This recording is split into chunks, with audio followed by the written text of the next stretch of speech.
So these controllers got one got a structural damage here. You can see that's a structural damage. I don't know if you can see it well. Let me try to use a light on it. That's a structural damage on this. Look, that's really. So, and this, I think this has a water damage. So what I would do is to swap something like this inside here, because this is still good. That's the frame, this frame.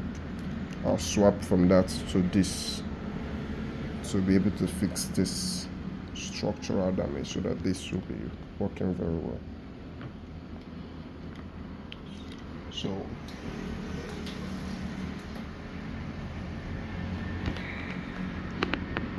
be right back.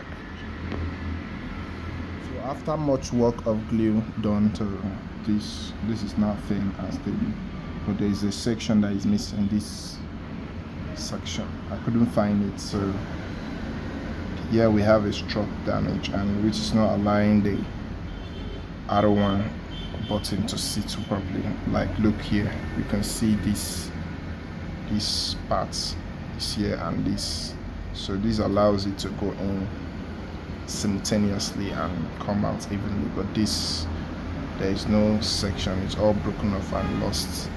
So it's just a temporary fix. You can still manage it. Like if I put them back to each other now, you can see you can actually use it. It's usable, but a temporary fix. It's a temporary fix, though you're gonna notice that delay in response compared to this other button. You can see.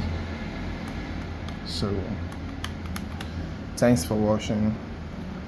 If I'm able to get the structural part of this controller in our frame, I will do a video on that. But bye for now.